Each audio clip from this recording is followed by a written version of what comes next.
اللهم صل وسلم وبارك على سيدنا محمد وعلى آله وصحبه وسلم تسليما كثيرا. أميرة فتاة في العشرينات تدرس في جامعة الأدب قسم الطفولة، فهي تعشق الأطفال، فهي أيضا مثلهم تتميز بالبراءة والوجه الملائكي البشوش الخالي من أي غش أو خداع، ذات أخلاق طيبة يحبها الجميع. لديها أخ واحد يدعى محمود، مسافر إلى السعودية وهو متزوج، وزوجته تسكن مع أميرة في نفس المنزل، ولديه فتاة صغيرة تبلغ من العمر 4 سنوات تسمى أميرة، فهو كان يعشق أخته ويأمل أن تكون ابنته مثلها. كانت أميرة مجتهدة في دراستها وتحافظ على صلواتها، وكان لها ورد يومي من قراءة القرآن الكريم. ولم تكن أميرة مثل فتيات هذه الأيام، فلا يشغل بالها إلا رضا ربها وطاعة والديها، فكانت تحفظ قلبها عن الحب حتى يدق قلبها في الحلال فقط. كان لديها الكثير من الصديقات، فالجميع يحبها. وفي ذات مرة ذهبت أميرة إلى زفاف صديقتها رضوى، فهما أصدقاء منذ الطفولة، فاستأذنت والدها في الذهاب للزفاف وافق والدها، ولكن قال لها الأب: ماشي يا بنتي، روحي بس ما تتأخريش عشان الليل مش أمان.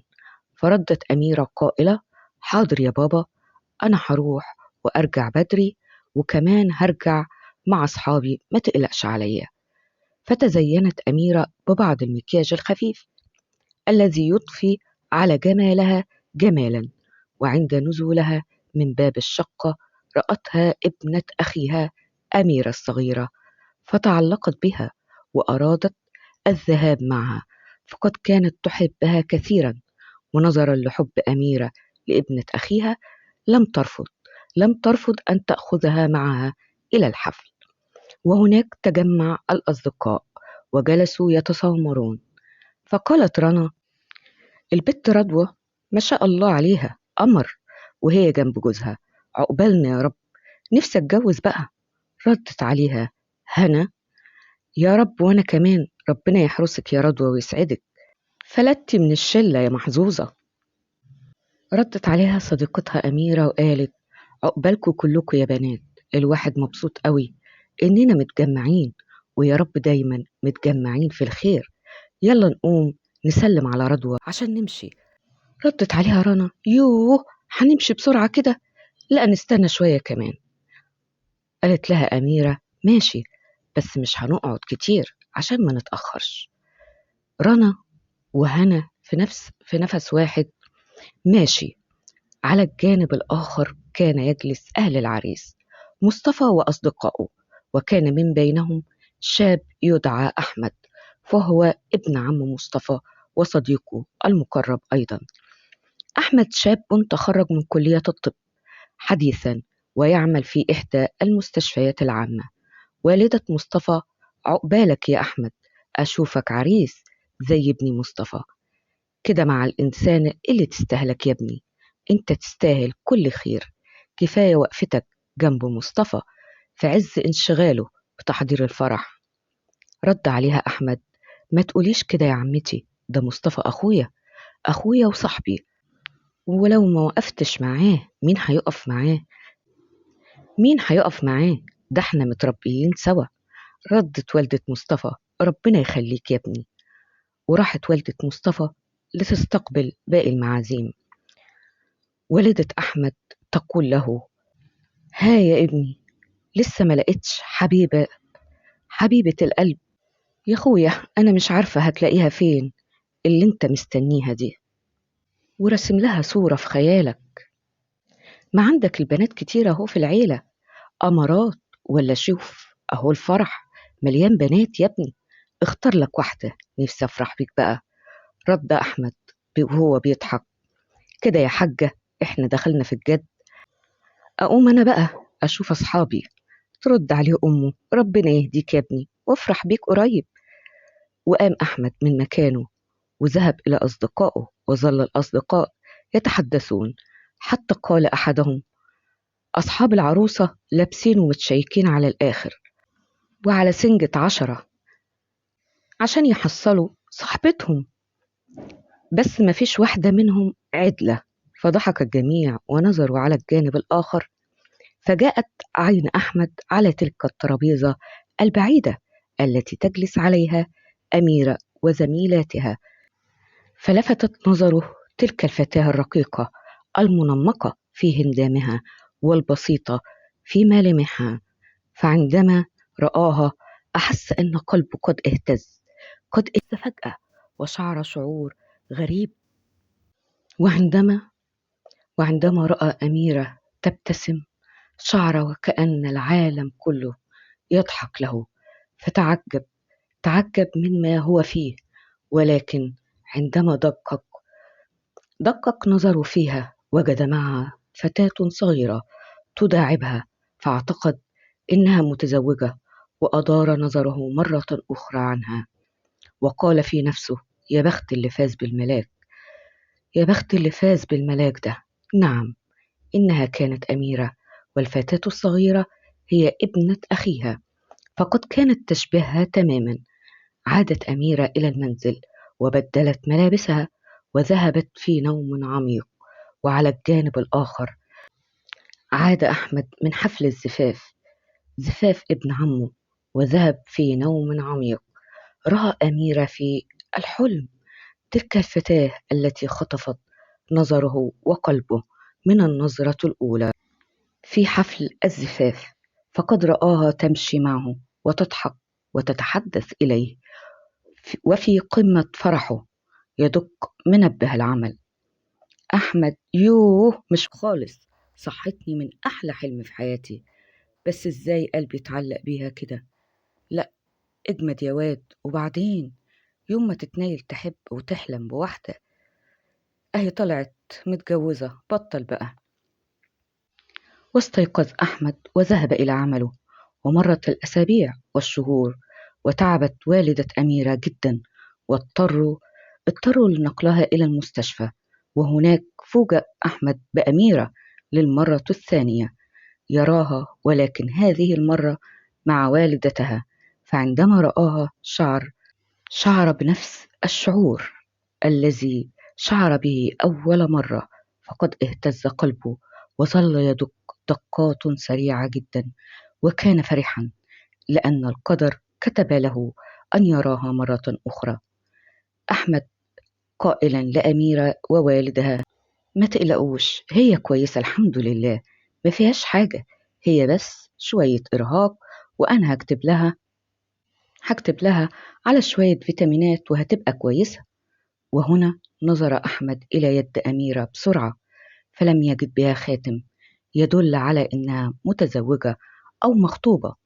واستغل أحمد تلك الفرصة وأراد أن يرى أميرة مرة أخرى، فأكمل حديثه قائلا: وعشان تطمنوا أكتر تعالوا بعد بكرة وأنا هكشف عليها تاني، وده الرقم بتاعي، لو حصل أي حاجة اتصلوا عليا. عادت أميرة ووالدها ووالدتها إلى المنزل بعد أن اطمأنوا على صحة والدتها. والد أميرة يقول لها: بقى كده يا أم محمود تخضينا عليكي، ارتاحي بقى، انتي كبرتي وبقى عندك أميرة عروسة زي القمر تساعدك في شغل البيت، ولازم تاخدي الدواء في مواعيده زي ما قال الدكتور. ردت والدة أميرة: ربنا يبارك لنا فيها ويرزقها الإنسان اللي يستاهلها. ومر اليومين وأحمد ينتظر على لهفة أن يرى أميرة مرة أخرى، فظل يتساءل: هي ممكن تيجي مع مامتها المرة دي كمان؟ طب هي متجوزة ولا لأ؟ إيه ده؟ هو أنا إيه اللي بيجرالي؟ أنا بقيت بفكر فيها كتير كده ليه؟ هو أنت وقعت يا واد يا أبو حميد ولا إيه؟ لا لا لا، ده أكيد مجرد إعجاب وهيروح لحاله.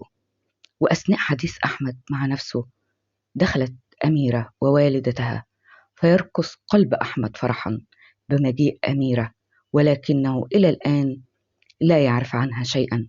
وعندما تدخل أميرة وتقع عينيها على ذلك الطبيب شعرت بشعور غريب، فلم تأخذ بالها منه في الزيارة السابقة، فقد كان كل همها تعب والدتها. فقد تحرك قلبها وأحست بضربات سريعة، فهي لم تعتاد هذا الشعور. من قبل، ولكن سرعان ما أنزلت نظراتها عنه. أحمد كان في قمة السعادة، وطمأنها على صحة والدتها، وتمنى لو يراها مرة أخرى. ولكن كيف؟ عندما عادت أميرة إلى المنزل تذكرت أحمد، وتذكرت ذلك الشعور الجميل الذي لم تشعر به من قبل، ولكنها سرعان ما تراجعت عن ذلك التفكير، وظلت تدعي ربها: يا رب ما تعلقش قلبي بحد، مش من نصيبي يا رب. ومرت الأيام، ويظل أحمد يفكر في ذلك الملاك، ولكن كيف سيراها مرة أخرى؟ هل يحدث مصطفى ابن عمه عنها؟ فقد رآها في حفل زفافه، ولكنه لا يعرف عنها شيئا، ولا يعرف حقيقة مشاعره تجاهها، حتى يتأكد أنه يحبها حقا ويذهب لخطبتها. وفي يوم من الأيام تتعب والدة أميرة بشدة، وتنقل مرة أخرى إلى المستشفى، ولكنها في تلك المرة تحجز في العناية المركزة. وفي تلك الأثناء تظل أميرة تبكي بكاء شديدا، فهي تحب والدتها جدا. يراها أحمد من بعيد، والدموع تنهمر من عينيها، فينفطر قلبه عليها، ويشعر وكأنه قد شق نصفين. كيف لهذا الملاك البريء أن يبكي وتسقط من عينيه دمعة واحدة؟ يا لهذه الدنيا التي تجعل مثل هذا الملاك يحزن. فيقول أحمد بداخله: ياه، لو أقدر أبدل حزنك ده بفرحة، وأخلي مامتك تخف دلوقتي، علشان ما أشوفكيش زعلانة أبدا. ياه، لو أقدر أقولك إنك لخبطتي كياني من أول مرة شفتك فيها. لو أقدر أقولك إن العيون دي ما يلقش معاها غير الفرحة وبس، غير الضحكة الحلوة.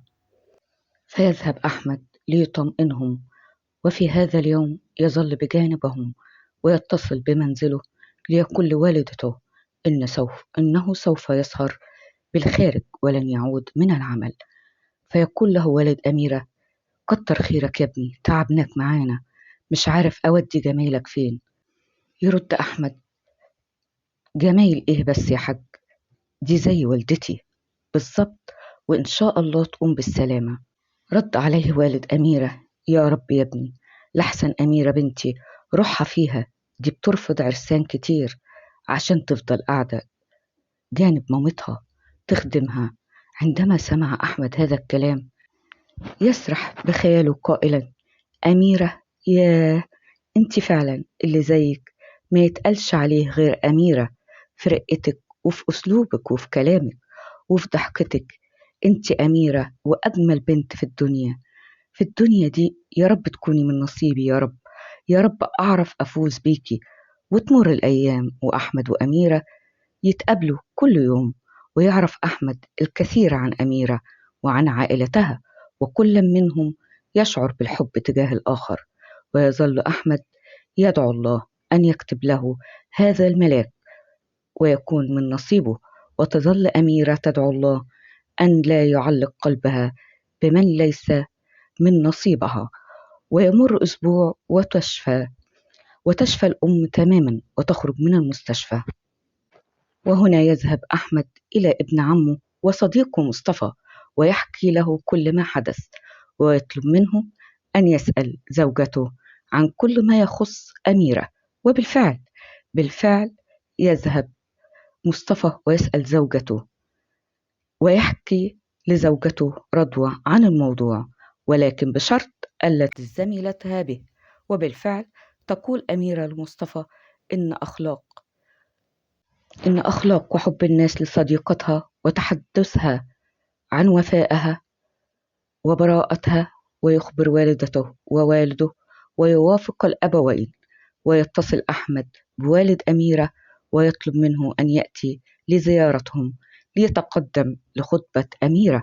وعندما تعرف أميرة ذلك تسجد لله شاكرة أن رزقها مثل هذا الشاب الخلوق.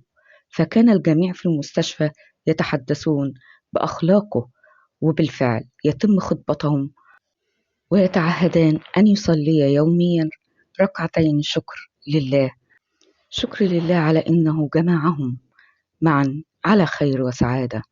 ومع مرور الأيام يتزوج أحمد بأميرة، وكانت أميرة تفعل ما بوسعها حتى تسعد زوجها وتخفف عنه آلام الحياة. ويظل أحمد يحبها كل يوم أكثر من ذي قبل، ويشكر الله تعالى أن جعلها أميرة، أن جعل أميرة ملكة في بيته، وظل محافظا على تلك البسمة يرسمها على وجه كل يوم حتى تشرق شمس قلبه. ودائما نصيحة لكل شاب وشابة: البنت اعتبرها أختك، اوعى تضحك عليها، لأن الدنيا دوارة هتلف وترجع لك. وأي بنت يا ريت ما تفتكريش إن الشاب اللي معاكي فلوس، بنك فلوس وبس، لا، لأن ليكي أخ ممكن تضحك عليه واحدة برضه. اتقوا الله، اتقوا الله، هتاخدوا كل شيء حلو، وربنا ييسر لكم أموركم ويسعدكم جميعا بالزوج الصالح والزوجة الصالحة، وبالتوفيق للجميع يا رب العالمين.